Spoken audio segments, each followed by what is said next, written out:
tipo ese, que le faltaba una oreja porque se la habían arrancado de un mordisco en la cárcel, ese tío vino luego a decirnos, Miguelito, la deuda no te la voy a pagar, pero las olivas de tus amigos están invitadas.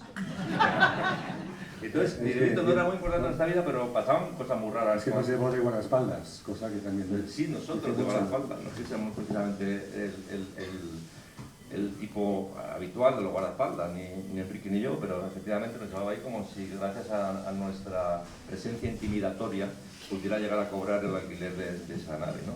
Hay otros personajes así, que son personajes menores, que no son muy importantes en mi vida, porque de repente me salen historias de ellos, y algunos los habréis conocido, porque Ramón Riera, que no era un amigo mío, pero era muy amigo de Javier Tomeo, pues tenía unas historias también, y al final pues yo las cuento porque no puedo dejar, cuando hablo de esos personajes de aquella época, de los 80, no puedo dejar de contar las historias que creo que son suculentas, aunque a mí no me hayan marcado, y Ramón Riera pues es también uno de esos personajes que mucha gente de la época conocía y estaba cargado de anécdotas, ¿no?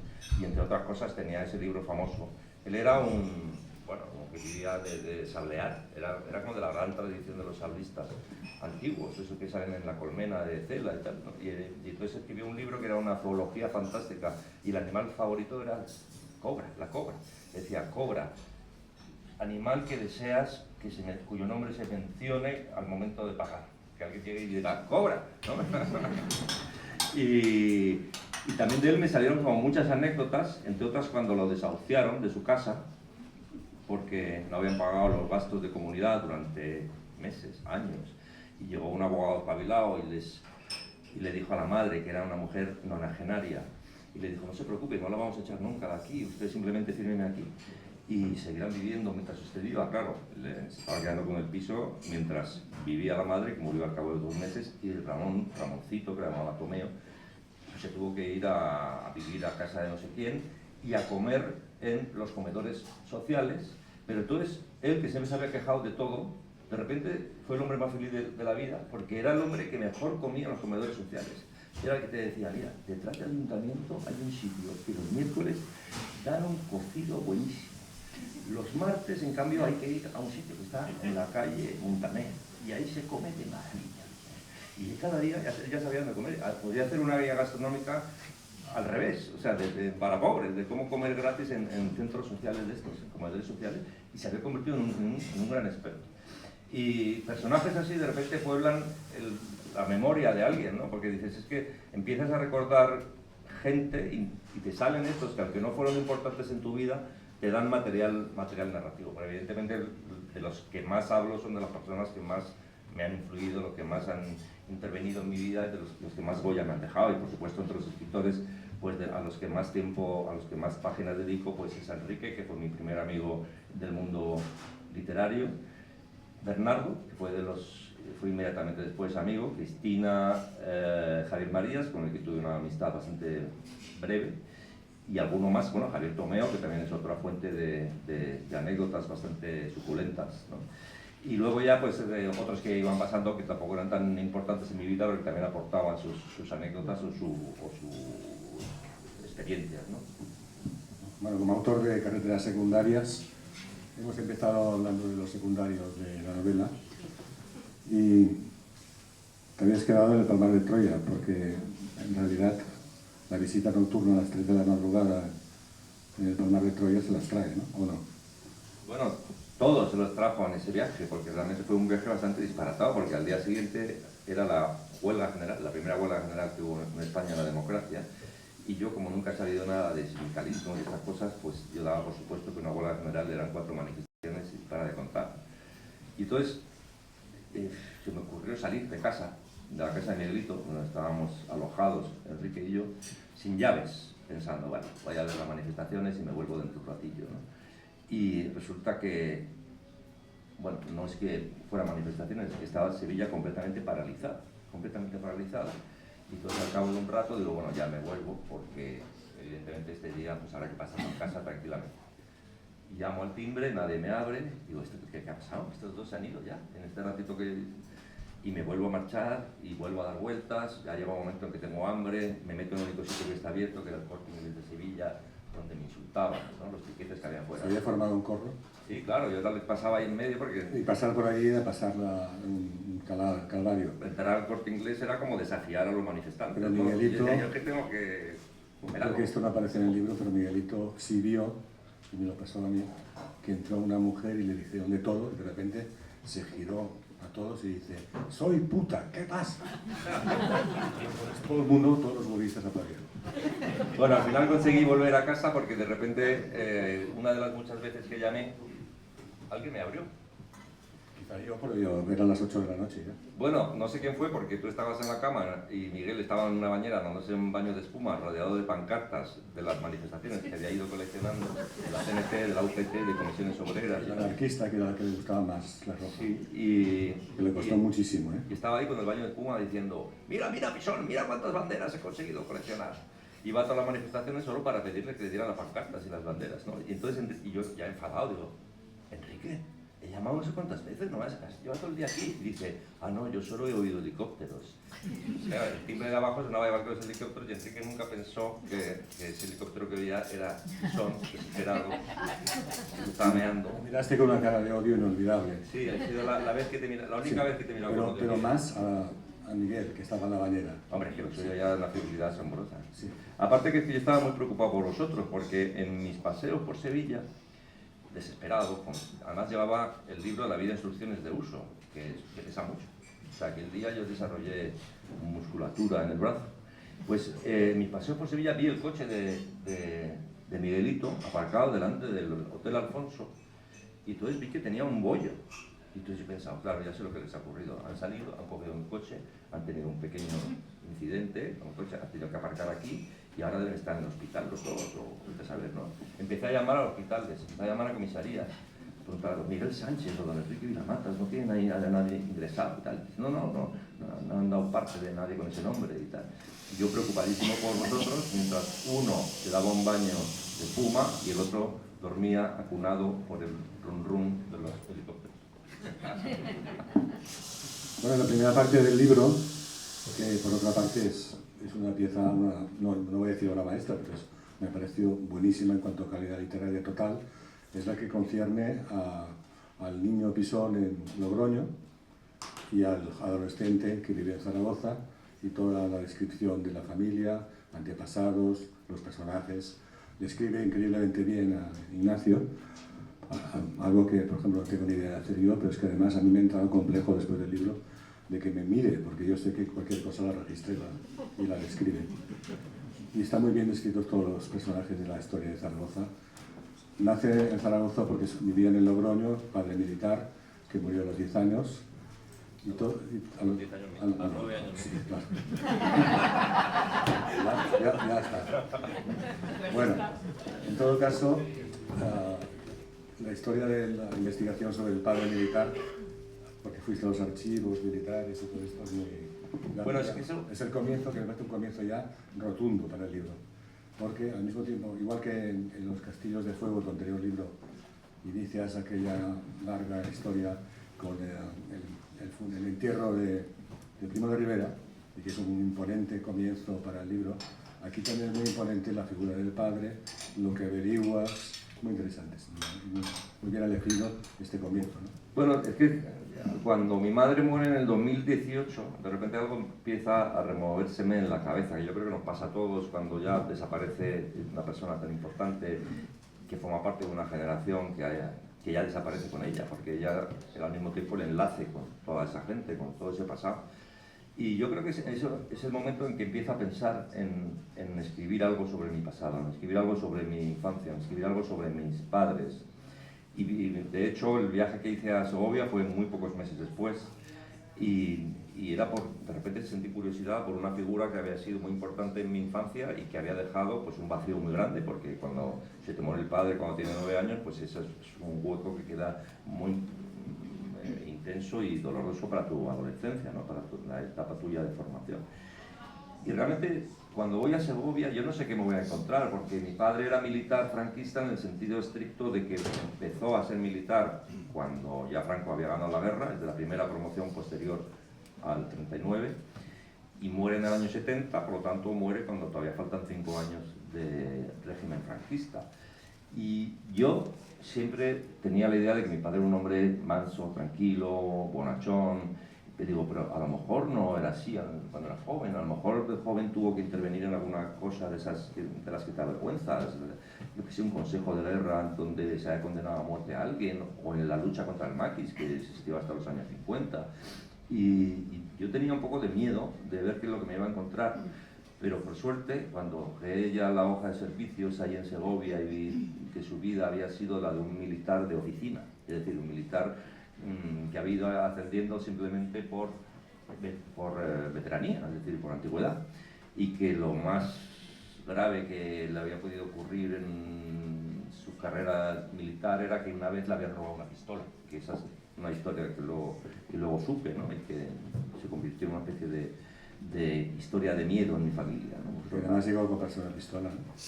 Claro, porque cuando mi madre se queda viuda, me acuerdo que nos reúne a mi hermano mayor y a mí, que éramos unos niños de 10 y de 9 años, nos junta ahí en la cocina y entonces nos empieza a contar una historia de terror. Y la historia es de una pistola que le habían robado a mi padre cuando estuvo brevemente destinado en Ceuta, se la habían robado de la guantera del coche. Y como es tan grave para un militar que le roben el arma reglamentaria, a él no se le había ocurrido nada mejor que comprar una pistola en el mercado negro. Entonces, cuando se supo que la habían robado, pues lo juzgaron y lo absolvieron y no pasó nada, pero tenía un problema, que es que tenía la otra pistola. Y eso sí que eso también era una irregularidad muy grande. Y entonces la historia que nos contó mi madre era que las huellas digitales no desaparecen nunca, que ¿cómo se llama? La marca esa que llevan grabada, ese número de serie, no desaparece nunca. O sea, era como una historia de terror que venía desde el pasado, desde los años 50, para perseguirnos, porque incluso ahora, muerto mi padre, todavía alguien podría encontrar esa pistola que mi padre había tirado al mar y entonces hacer una prueba de las huellas digitales, reconocer que era de mi padre y entonces venir y meternos en la cárcel a nosotros todos los niños. Tal como lo contaba mi madre, era de verdad una historia de terror, pero ahora luego lo he entendido, que es que mi madre, que era una mujer de 36 años, por tanto una niña muy jovencita, y que de repente su vida cambia de esa manera, que se encuentra viuda con 5 niños tan pequeños y se tiene que enfrentar a una vida para la que no está preparada, ¿no? Y que de repente lo que ella sentía era miedo, era terror al futuro, y que esa historia le permitía conjurar de alguna manera el miedo. O sea, viéndonos temblar a mi hermano Josefo y a mí, de alguna manera nos estaba traspasando ese miedo para que lo conjuráramos entre los tres, ¿no? Y efectivamente luego, por suerte, nunca apareció la pistola, nunca nos pasó nada, nunca fuimos a la cárcel, ni mi hermano ni yo, y nunca hubo problemas, pero la sensación que teníamos de que estábamos compartiendo una historia de terror, como gótico. Está un poco sociológico en las novelas. Te tengo que decir que en aquella época triunfaba en la televisión Historias para no dormir, de Ibáñez Serrador. Pues era una historia para no dormir. Sí, era esto un poco también. Sí, era es como de esas historias que se cuentan por la noche para que los niños duerman mal, ¿no? Pero que al mismo tiempo, como son historias que casi siempre tienen un final feliz, pues conjuran otros miedos más profundos y más difíciles de precisar, ¿no? Esto, fíjate, estoy hablando de recuerdos que te quedan marcados en el año 70. Estamos hablando de cómo hay una época en la vida en la que pasan muchísimas cosas. O sea, que nosotros, en el verano del 70, de repente mi madre ya ha conseguido lo que quería, que era que volviéramos a Zaragoza, de donde ella era, y efectivamente nos despedimos con gran dolor de Logroño, porque era una ciudad en la que éramos muy felices, era una ciudad, una vida maravillosa, una vida pequeñita, provinciana, sin problemas, ¿no? Lo de Logroño de los años 60 era una ciudad en la que había un autobús, pero cuando digo un autobús, no una línea de autobús, un autobús. O sea, había un autobús que era el único transporte público que había en ese momento, ¿no? Para nosotros fue muy doloroso, pero es que encima cambiamos de colegio, cambiamos de ciudad, cambiamos de todo, cambiamos de piso, y al mes siguiente cuando se muere mi padre, o sea, de repente un niño que tampoco sabe cuáles son las velocidades habituales, el ritmo de la vida, de repente en solo 3 meses todo cambiaba, ¿no? Nos despedíamos de una ciudad, nos despedíamos de un lugar de veraneo, nos teníamos que adaptar a un colegio nuevo con nuevos compañeros, nos teníamos que adaptar a una casa nueva, y de repente además moría mi padre, ¿no? Y son como cosas que cuando eres niño pues te adaptas a ellas, porque los niños son, yo creo, más adaptables, pero te das cuenta de que pasan muchas cosas en muy poco tiempo. O sea, y ahora, años después, es cuando he intentado, pues, a través de este libro, escribiendo esas cosas, poner un poco de orden en ese pasado y tratar de entenderlo. Nacíais en Zaragoza porque tu madre quería que nacierais en Zaragoza, ¿no? Que este es un dato importante. Mi madre era muy aragonesa. No, desde luego, y tú también, ¿no? Bueno, yo también, pero al fin y al cabo, ya, pero fíjate Vives que... en la calle Aragón, Ignacio. Vivo en la calle Aragón, sí. Parece que estoy predestinado. En una etapa se te llamó Mr. Zaragoza, o sea que tampoco... Mr. Zaragoza, pero como guapos, somos Sí, ideales. los guapos. Ya, pero fíjate que en realidad yo en Zaragoza, aparte Vienes del de... Zaragoza Club de Fútbol, ¿no? Eso sí, eso Y es su una casa No fidelidad. digas que era no, un- a ver, Es una fidelidad irracional que tengo, sí. Sí. Pero yo nací en Zaragoza, pero luego solo viví en Zaragoza del año 70 al 82. Es decir, 2/3 partes de mi vida las he pasado aquí y la otra 1/3 parte dividida entre Logroño y Zaragoza. Pero es verdad que lo que te marca, ya lo decía Max Out, es el lugar donde haces el bachiller. O sea, no, Sí. yo no soy zaragozano por haber nacido, sino soy zaragozano por haber hecho el bachiller en Espíritu. Zaragoza.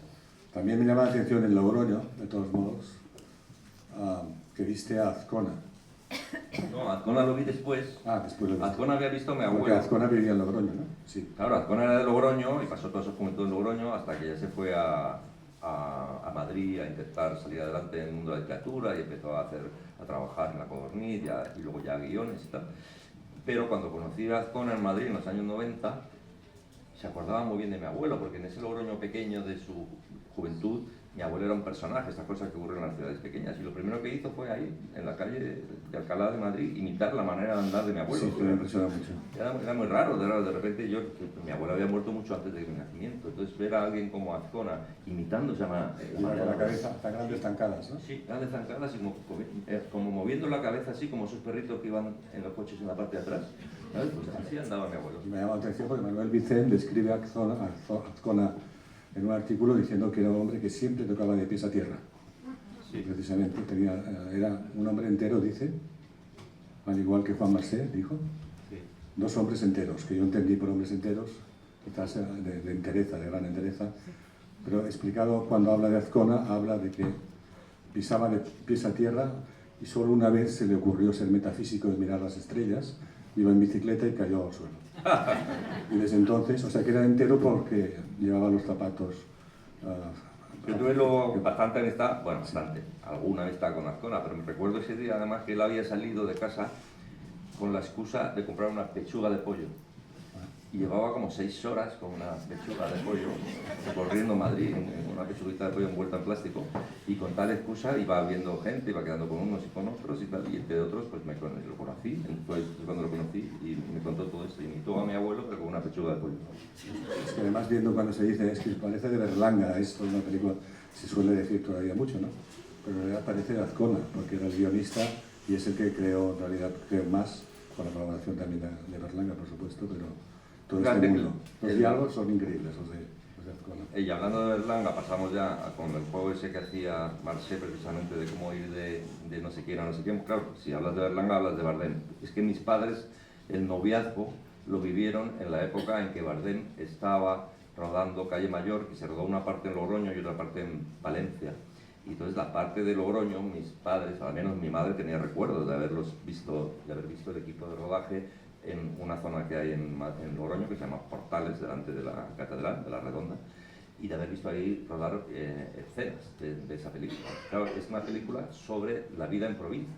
Realmente, en aquel momento, bueno, toda España era bastante provinciana, pero es que Logroño era la ciudad de provincias por antonomasia, execuo con Palencia, prácticamente. Y bueno, y Bardem también acabó haciendo una película sobre la provincia que se llamaba Nunca pasa nada, que es la forma más mejor de explicar lo que pasa allí, que no es que... Pues yo creo que nunca pasaba nada. Yo el recuerdo que tengo de aquellos años es que pasaban muy pocas cosas y de repente empezaron a pasar, ¿no? Sí. Con la muerte de Franco. En el año 75 empiezan a pasar cosas y te da la sensación de que todo ese mundo que había sido tan estático, tan inmóvil, que parecía que estábamos condenados a una eterna parálisis, pues de repente empezaron a pasar cosas y en muy poco tiempo España cambió. O sea, Franco murió en el 75, en el 78 ya hubo una constitución, en el 81 hubo un golpe de Estado frustrado y en el 86 ya estábamos en la Unión Europea. En solo 10 años estábamos en un mundo que era un mundo muy interesante, que era el mundo con el que soñábamos, ¿no? Una democracia homologable con las democracias europeas y formando parte del club de las democracias europeas, que era la Comunidad Económica Europea, que era como se llamaba entonces.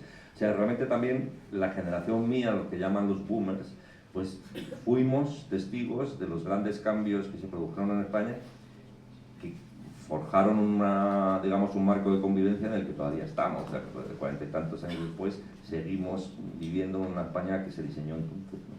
El golpe de Estado de Tejero, cuentas que estabas ya en Barcelona con tu mujer y un hijo, con Eduardo. No, el golpe estábamos en Zaragoza. Fíjate que me escribió Aramburu el otro día. Yo Aramburu no lo conocí porque él, cuando era estudiante, él estudió en Zaragoza 2 años, cuarto y quinto de carrera. Entonces había ciudades que tenían los comunes y luego la especialidad te mandaban a otra ciudad que era como la capital de la región universitaria, que se llamaba.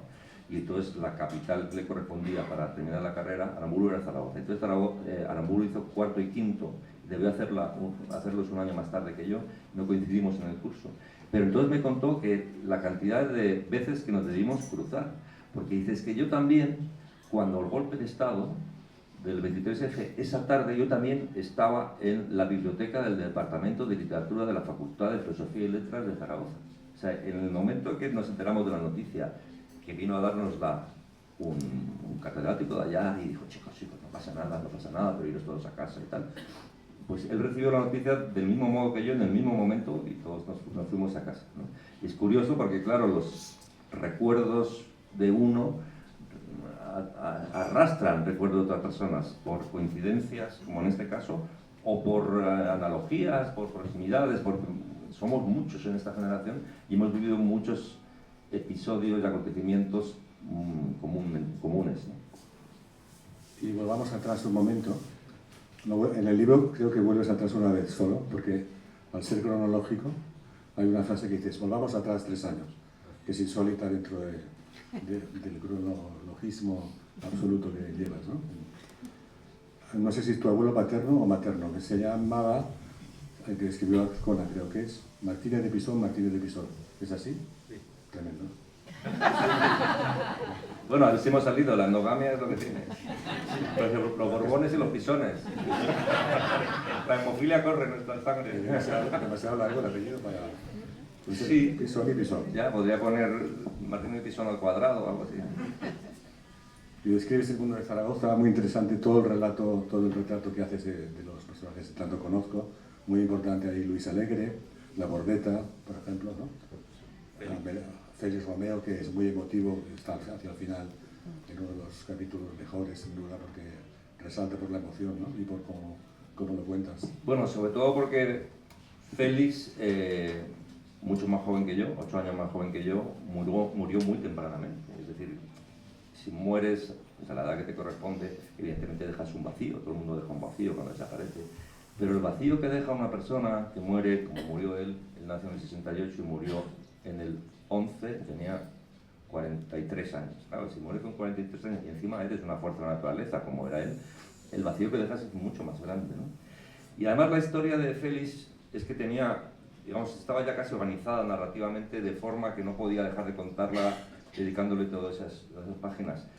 Porque gran parte de la historia de Félix pasa también por el suicidio de un amigo suyo, José Zuel, que había venido con Félix y con otro amigo a vivir en la casa en la que nosotros habíamos vivido, en una casa, un piso de alquiler en la calle Borrell, en el que vivimos hasta el año 90 o 91. ¿Mencionas que la casa de al lado se cayó en el libro? Claro, se cayeron 3. Pero solo lo mencionas de paso, ¿no? Bueno, lo menciono porque esa fue la noticia del día en La Vanguardia, ¿no? En La Vanguardia saca directamente, yo estaba en Grenoble, el periódico llegó al día siguiente, pero claro, cuando vi el destrozo que se había producido, o sea, 3 casas enteras se habían caído, ¿no? Y 3 casas enteras, entonces decían 2 muertos, luego resultó que encontraron otro cadáver, fueron 3 muertos, pero todo aquello tuvo que derribarse del todo y rehacerse las casas. Y la primera casa que quedaba en pie era la nuestra. Teníamos un niño pequeño, entonces, recién nacido, y el ayuntamiento decidió que había que hacer un control mucho más exigente de las conducciones del gas. Porque en las casas estas, que son antiguas, muy bonitas, las antiguas conducciones, tuberías de plomo que se habían utilizado a finales del siglo XIX para llevar el gas que iluminaba la escalera, esas se habían utilizado después para transportar el gas ciudad, el gas natural. Con lo cual eran unos tubos de plomo que tenían muchas filtraciones, y los que tengáis cierta edad os acordaréis que en los años 80 hubo muchas explosiones en casas de Barcelona, en casas antiguas de Barcelona, y aquella ya fue muy grave y murieron 3 personas, cayeron 3 casas enteras y tal. Entonces nosotros, que vivíamos de alquiler, resulta que nos cortaron el gas y no podíamos calentar, no teníamos agua caliente, no teníamos gas para la cocina, teníamos que calentar los poquitos en un hornillo de camping gas, o sea, teníamos que ir a ducharnos a casa de una amiga, y claro, mi mujer dijo, no, esto no puede ser, o sea, tenemos que irnos de aquí. Pero Félix dijo, no, pero como hay 3 amigos y tal, dejadnos el piso. Sin cambiar el contrato, nosotros vamos, nos instalamos en la casa, no os preocupéis, ya cuando arreglen lo del gas, pues ya lo arreglarán, y si no, pues ya nos ducharemos con agua fría. Y uno de ellos era Chusé Ituel, que yo lo recuerdo, son recuerdos que tienes después, que es que cada vez que yo pasaba por ahí sobre todo al bar al que iba a leer el periódico, lo veía en el balcón, que fue el balcón desde el que luego se tiró, ¿no? Uno de los mejores libros de Félix es Amarillo, donde precisamente cuenta el suicidio de su amigo Chusé, y encima le hace pues una serie de reproches, porque cuando alguien se suicida parece que está haciendo un acto de libertad que no atañe a los demás, pero un suicidio atañe a mucha gente, porque dejas un sentimiento de culpa, dejas mucho dolor a tu alrededor, y no somos libres de suicidarnos así como así, yo creo. O sea, realmente dejó muchísimo dolor, y particularmente Félix, que de algún modo pues no solo le inspiró el libro, sino que además yo creo que a través de ese particular ajuste de cuentas consigo mismo y con Chusé, pues también se libró un poco de ese trauma que tenía, ¿no? Y entonces Félix hace ese libro que es maravilloso, Amarillo, pero claro, luego yo recuerdo la imagen de Chusé en el balcón, que es el balcón del que se tira, y también recuerdo, que creo que, no sé si lo cuenta Félix en el libro, que cuando llegamos, que estábamos fuera, estábamos de viaje, nos enteramos de que la policía había había identificado el cadáver según el nombre que seguía constando en la tarjeta del buzón, que seguía siendo la mía porque el contrato seguía estando a nuestro nombre y no habíamos cambiado nada, ¿no? Y entonces durante unas cuantas horas yo estaba muerto en la acera de la calle Borrell número 107. Es decir, yo he venido del más allá. Tú no estabas en tu despacho, vamos. Pero no, estaba de viaje, siempre las grandes tragedias me cogen fuera, ¿no? Ese fue el susto que tuvimos en Barcelona, porque al verla, estabas en Francia, sí. Al ver la portada de La Vanguardia, lo que se veía era tu despacho, porque se cayó el edificio de al lado y tu despacho quedaba un patio interior perfectamente colocado y no sabíamos nada. ¿Con los cristales rotos? Sí, sí. Y eso lo que me impresionó a mí es ver tu despacho por primera vez, ¿no? Que entonces tenía pocos libros, no como sí. Ahora, y no se veía que fuera la cosa. Durante un tiempo estuvimos pendientes de lo que ocurría porque no se sabía nada. Bueno, es que en aquella época, claro, no era tan fácil enterarse de las cosas, no es como ahora que mandas un WhatsApp. Es que, claro, yo en ese día yo me iba con un amigo a Grenoble, y cuando ya íbamos por Francia, el amigo había puesto un partido de fútbol o no sé qué, y entonces en el descanso del partido de fútbol dieron las noticias y era como: nueva explosión de gas en Barcelona. Digo, mira, esta vez ha sido en el Sample izquierdo. Digo, vaya, en la calle Borrell. Digo, anda, el número 111. Digo, me cachis 10, esta es la al lado de mi casa. Claro, entonces ya paramos, llamé, mi mujer que estaba en Figueras ese día, ya me contó todo lo que había pasado y tal. Y claro, también digo que no podíamos entrar en la casa. O sea, que no estaba todo precintado y no se podían entrar, ¿no? Y las noticias van como muy despacio en aquella época, y que no podías llamar para contar las cosas, ¿no? Vamos a ver, en el 82, con 23 años, llegas a Barcelona. ¿No es así? En autobús. En el 82 con 21 años, sí. 21 años. Sí, entonces se venían unos autobuses que paraban en la Plaza Universidad de Julià, ¿no? Y todos los viajes que se hacían en autobús, porque era más rápido que el tren y más barato.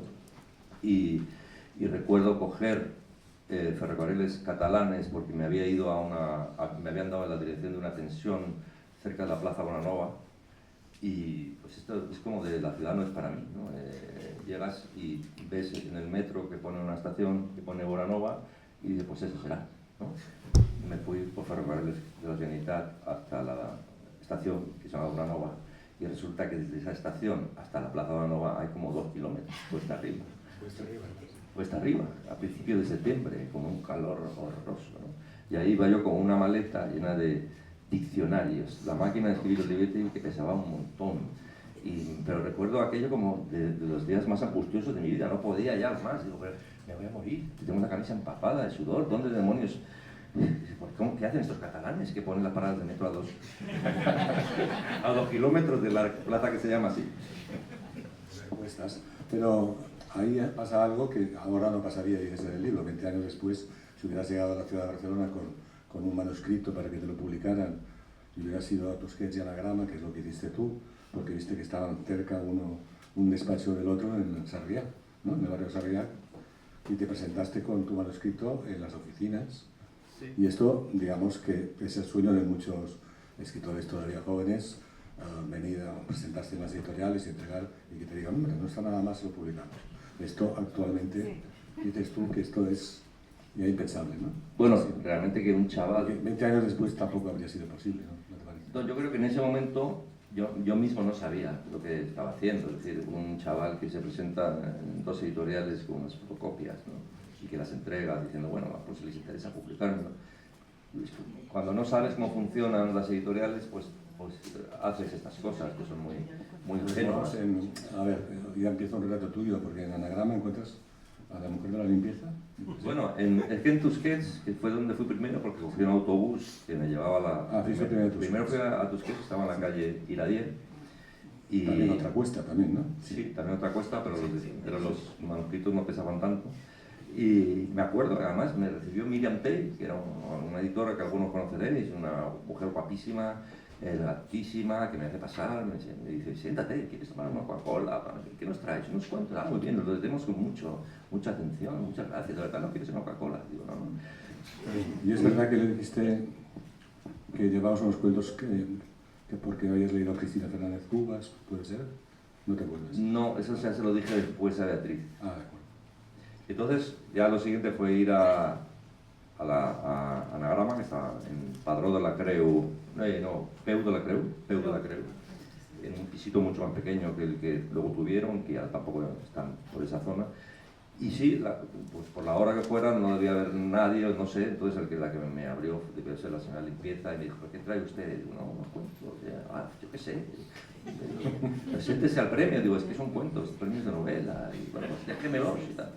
Y entonces se los di, y a la señora Limpieza, o quien fuera, y a la semana siguiente ya me habían llamado. O sea, eso es increíble, ¿no? O sea, ahora mismo, ¿qué chico joven con unos cuentos puede presentarse en una editorial donde no le conocen y pensar que le pueden llamar a la semana siguiente para decirle que queremos publicar, ¿no? Realmente, bueno, a mí me sorprendió, porque yo sospechaba que las cosas no iban tan deprisa, ¿no? Pero es que luego me llamaron, me escribió Beatriz también, y digo, ¿pues esto qué es? ¿Esto es jauja? O sea, yo cada cosa que hago se me disputan, ¿no? ¿Has conocido un caso más o no de estos? En aquella época, bueno, es famoso el caso de Muñoz Molina, ¿no? Muñoz Molina mandó, también desde Granada, mandó su novela a Jim Ferrer, y Jim Ferrer la aceptó inmediatamente, ¿no? Y empezó a llamarle a las 3 de la mañana para decirle mucho que le gustaba. Pero ahora no. Bueno, ahora no lo sé porque también hay muchas editoriales independientes. En aquella época había muy pocas editoriales, con lo cual, en realidad, si te rechazaban estas dos, ¿cuál te quedaba? ¿Montesinos? Bueno, estas eran las dos independientes, no había más. Eran 2 pisos, un teléfono. Sí, eran muy pequeñas. Una persona o 2.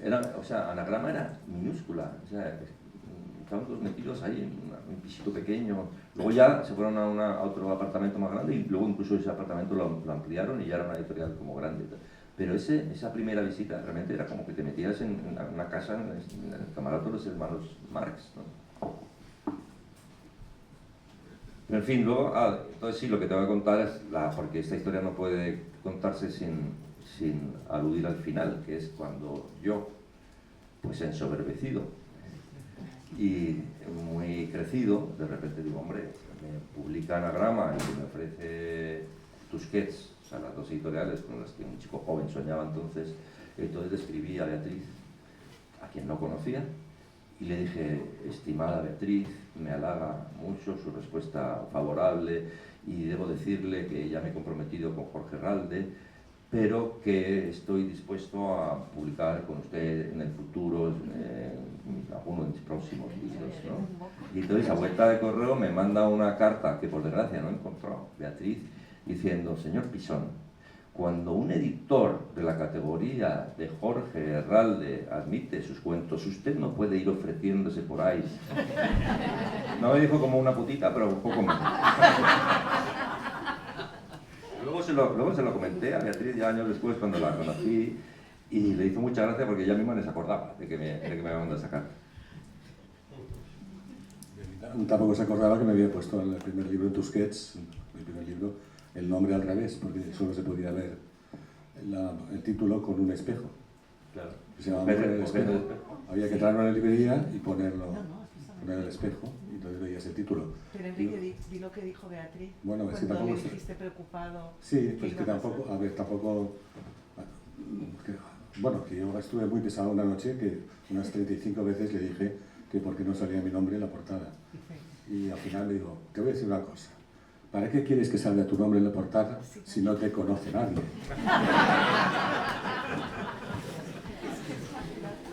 Claro, fíjate que tú ya habías publicado en Tusquets. Cristina, a quien por supuesto yo no conocía, pero había leído como te había leído a ti, también había publicado en Tusquets. O sea, yo lo que tenía era como esas referencias que tiene una brújula, que es los escritores que me gustan, publican aquí y aquí. Estas son las editoriales, al margen de que estén cerca y que el billete de autobús bueno, me sale más barato porque no tengo que gastar 2 billetes de autobús. Al margen de eso es que yo quería publicar en las editoriales en las que publicaban los autores cercanos que me gustaban, ¿no? Y además ahora se envían pues, por correo, por digital, con PDF, en fin, no se presenta casi nadie que yo sepa. Con la fotocopia. Sí.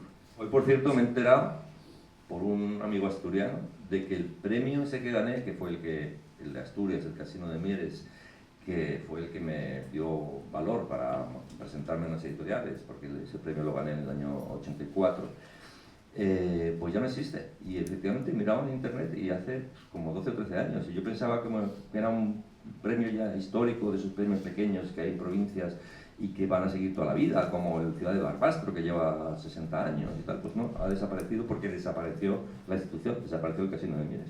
Y he visto que había un autor interesante que lo ganó después de mí, pero claro, en su momento tampoco estaba. Ricardo Menéndez Salmón ganó ese premio. Por allí, bueno, por otra parte es de allí, ¿no? Casi. Es de allí. Y, bueno, bueno, estamos destripando todo el libro. no, que va, pues sí, sí. Pero vamos a ver, creo que hemos llegado a una hora casi límite para dar paso a preguntas. Sí, si alguien quiere comentar algo, son las 8, estaremos encantados de contestar.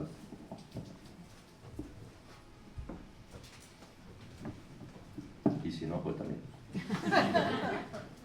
Sí.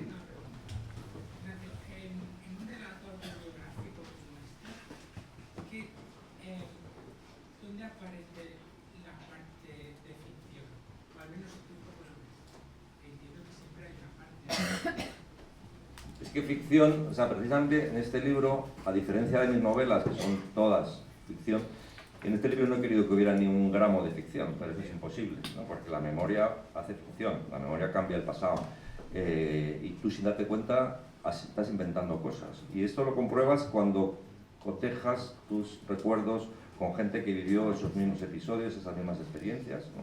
O sea, muchas cosas de la infancia que yo recordaba de una manera, mis hermanos las recordaban de otra manera. Lo cual quiere decir que mi memoria, y probablemente también la de mis hermanos, ha ido modificando con el tiempo esos episodios y los han convertido en ficción, ¿no? Pero precisamente lo que yo quería en este caso era no inventar, ¿no? Y en la medida en que yo recuerdo las cosas como las recuerdo, eso quiere decir que hay una verdad también ahí, aunque no sea exactamente la verdad objetiva, porque seguramente hay matices que discrepan de mi versión, ¿no? O matices del acontecimiento real que no coinciden con mi versión. Pero vamos, intentaba hacer unas memorias al estilo clásico, es decir, al estilo británico. Es un género que en aquellos años finales de los 70, precisamente las memorias de un autor español que más me gustaron fueron las de Carlos Barral, que se adelantó mucho a la edad en que se deben escribir las memorias, porque no tenía ni 50 años, pero escribió 2 libros de memorias buenísimos que a mí me fascinaron a finales de los 70, que se llamaban Años de penitencia y Los años sin excusa. Y yo creo que todavía ese modelo seguía dando vueltas en mi cabeza. Es decir, no inventar cosas, sino hacer como hizo Carlos Barral en su momento, o sea, las memorias al estilo británico, clásicas, de encontrar... Pero creo que no nombres a Baroja y influyó muchísimo, ¿no? No nombres a Baroja en el libro, ¿no? Nombres a Valle Inclán, pero... Es que Valle Inclán, que precisamente no es el autor que tendría que ser mi autor de cabecera, pero me influyó porque descubrí leyendo unos libritos, la trilogía carlista que estaba en casa de mi abuelo materno, fue un libro que me deslumbró, pero yo no soy precisamente muy Valle Inclanesco, al revés, o sea, yo soy más de la escuela Galdós. Pero tú has leído los diarios de Baroja, ¿no? Yo creo que casi enteros, supongo, ¿no? Las novelas. No, los diarios también. Bueno, las memorias esas desde la última vuelta del camino, memorias, sí. son bastante malas, sí, son larguísimas. Claro, Sí. porque claro, va contando todo, cuenta todo lo que pasa en el patio interior de la casa. Sí, lo cuenta todo y entonces le falta esa capacidad de síntesis que tienen las novelas, ¿no? Galdós hizo lo contrario, o sea, Galdós, como al final de su vida, hizo unas memorias, un desmemoriado que era todo lo contrario, un librito muy pequeño, donde realmente no contaba nada, o sea, era todo como muy comprimido y se dejaba muchas cosas. Y aquí yo lo que he intentado ha sido hacer una cosa intermedia, que es, bueno, intentar recordar muchas cosas, no dejarme cosas importantes en el tintero, pero tampoco hacer una especie de lista de todas las cosas que ocurrieron en mi época, las cosas que me pasaron. Hay Es cosas que es no tienen imposible, interés, no lo habrías podido... Aparte que es que siempre hay que pensar en el lector, o sea, realmente a quién le puede interesar un libro como este, ¿no? Es decir, Pero esto es como los viajes, cuando vuelves de viaje, que siempre te dice alguien, falta este o que lo viste, ¿no? Y te dicen, pues no has visto aquello, no lo has visto. Pues claro, yo leo el libro y veo una cantidad de cosas que podrían haber aparecido naturalmente.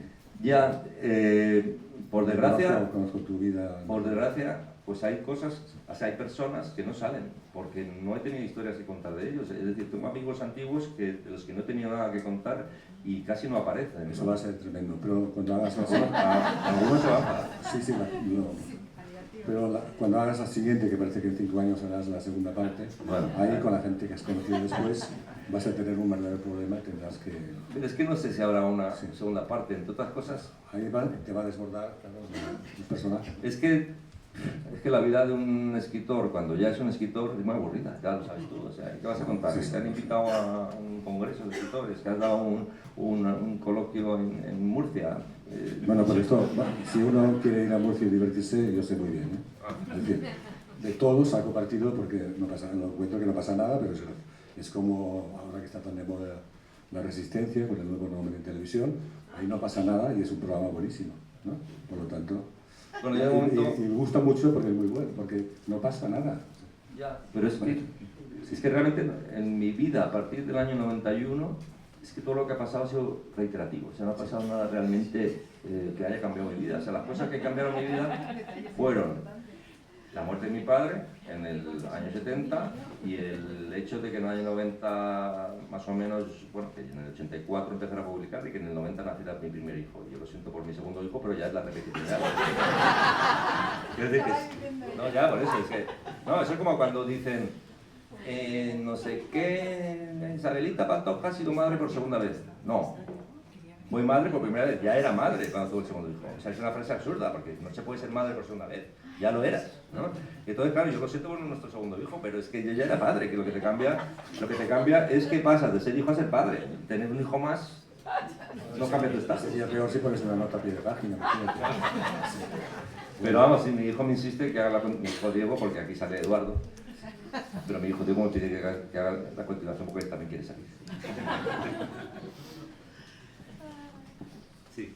Una pregunta, Ignacio, de tus años, bueno, correrías por la zona de la Costa Daurada, Calafell, Comarruga y demás, tú comentas algunas anécdotas en la Espineta y demás. ¿Tú llegaste a tener contacto directo con los autores que se reunían? Hablo en la primera época tuya, cuando acababas de publicar, imagino que con más Marse, por ejemplo, sí que lo tendrías más adelante, pero en aquella época, cuando conocías a Barral y ponías la oreja para ver lo que se contaban algunas anécdotas ahí, No. ¿llegaste a contactar con ellos? No, en aquella época no. Sí, después, yo qué sé, con Alfredo Bryce, por ejemplo, hemos estado en la Pineta, pero muchos años después, ¿eh? Pero en aquellos años 80, cuando yo era un aprendiz de escritor y me acercaba a escuchar las conversaciones de Marseille, de Muñoz Suárez y de Carlos Barral, y resultaban ser unas conversaciones bastante disparatadas y idílicas, ¿no? Claro, en aquella época yo no los conocía, yo no tenía valor para presentarme, ¿no? A Marseille lo conocí mucho después y lo quise mucho, pero yo en aquel momento yo no tenía, no sabía presentarme y decir, he publicado un librito, soy como vosotros, ¿no? Y por eso yo los espiaba, ¿no? Desde la mesa de al lado. Luego, ¿una versión de esto? Le pasó a Chaga. Chaga estaba apoyado en una pared en el País Vasco y pasaron Gil de Vieno, a Barral, Marcet. Y le dijeron, oye chaval, vamos a aquel puente, ¿sabes dónde está? Y a Chaga, no dijo que era Chaga, claro. Y les envió, era un joven a Chaga, les envió la dirección exacta. O sea, que los curiosos son historias paralelas. Sin presentarse tampoco, porque no era un escritor. No tenía sentido decir soy a Chaga. Soy a Chaga. Seré un gran escritor en el futuro.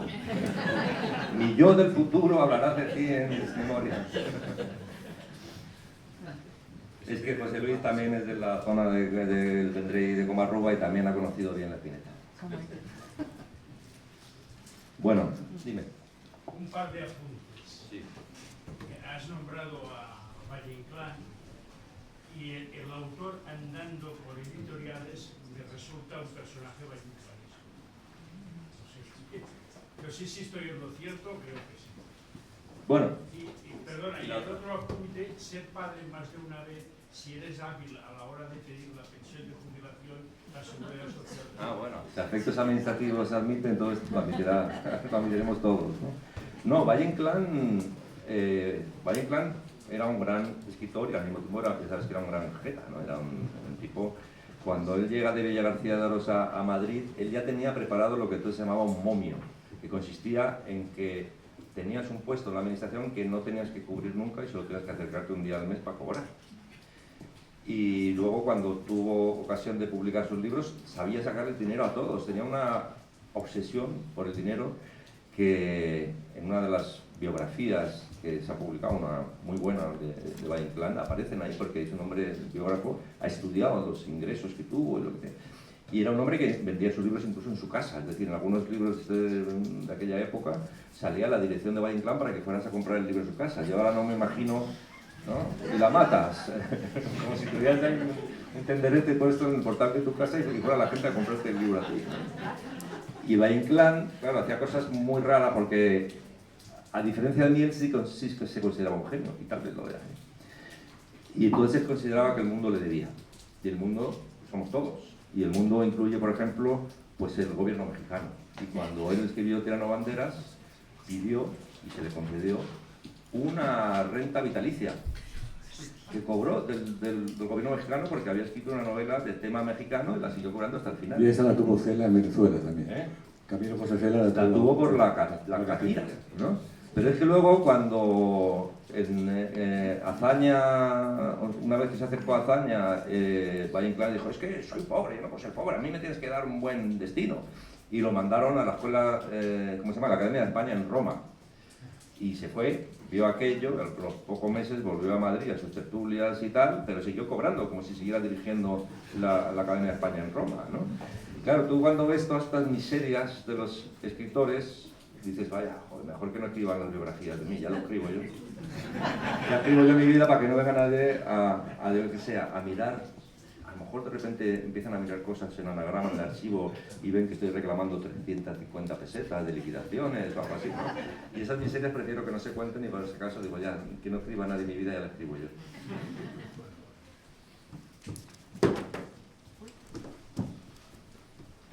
Bueno, amigos, Enrique.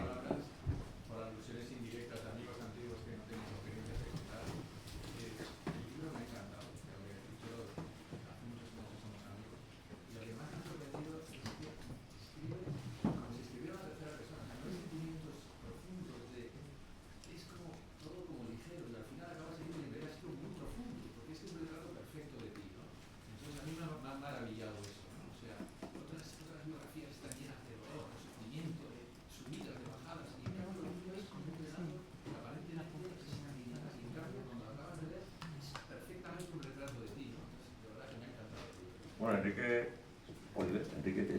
me conoce desde muchísimos años, desde que teníamos 13 años. No, o sea, la cuestión es que nosotros, nuestra generación, tú naciste en el 60 como yo, es que somos unos privilegiados. O sea, realmente hemos cogido la ola buena y hemos vivido una España que ha ido siempre a mejor.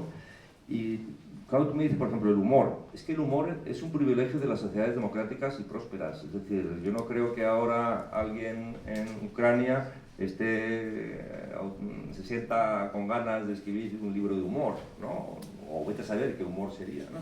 En cambio, en las sociedades prósperas y democráticas es más fácil hacer libros que estén teñidos por el humor, porque no ha habido grandes tragedias colectivas en nuestra vida. Si empiezas a mirar desde el 36 para atrás, no ha habido ni una generación que se haya librado de guerra. O sea, ha habido veces que había hasta 3 guerras simultáneas. El otro día hice una comprobación y mientras en Cartagena estaba la guerra cantonal, había una guerra carlista y encima estaba la guerra de Cuba. O sea, había momentos en que un chico joven podía morir en 3 sitios tan diferentes como Cuba, Cartagena o Navarra, ¿no? En el caso de la guerra carlista. Claro, nosotros, nacidos en el 60, no podemos quejarnos de nada porque no hemos vivido ninguna guerra. Encima muchos de nosotros ni hemos hecho la mili, ¿no? Pero es que además hemos cogido la etapa mejor de España. Llegamos a la democracia, vivimos en una convivencia bastante razonable.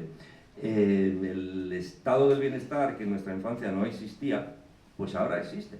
O sea, ahora si una señora se tropieza con el bordillo y se tuerce el pie, al momento tiene 2 ambulancias que se la disputan para llevársela cuanto antes al clínico, ¿no? Es decir, en mi época, si alguien se rompía un pie, pues tenía que venir alguien, parar un taxi e iba con, ¿te acuerdas? Que había que ir con un pañuelo fuera, era la manera de ir a urgencias, o sea, no había ambulancias en mi época prácticamente. Quiere decir que hay lugares peores, quiere decir, ¿no? Bueno, hay lugares que, por ejemplo, nuestro pasado. La entrevista de Víctor Amela en La Vanguardia, al final eras tú totalmente, cuando te proponía cambiar algo en tu vida y tú decías que no. Pero ¿para qué vamos a cambiar nada? Quedabas retratadísimo, ¿no? Si todo está bien, Porque decías, si todo está bien. ¿no? Como aquel chiste que contabas tú de joven, del niño que no hablaba, hasta que un día habló, ¿no? Un niño que no hablaba, y entonces un día, la contaste la mano en otro sitio, ¿no? Tenía 40 años ya cuando habló. Sí. Sí, ya, dice, pero hijo mío, en el Se desayuno, quejó, sí. Dice, pero Se quejó del desayuno, sí. el niño, el hijo, ya muy mayor, dice, falta azúcar. Sí. Y dice, hijo mío, llevas todos estos años sin hablar, como de repente dice falta azúcar. Y dice, es que hasta ahora todo estaba bien. Pues eso es lo que digo yo, que es que hasta ahora todo estaba bien. Bueno amigos, muchas gracias por acompañarnos y hasta la próxima, que no creo que sea una continuación de este libro, pero os agradezco que hayáis estado conmigo en el bautizo de esta nueva obra. Hasta pronto.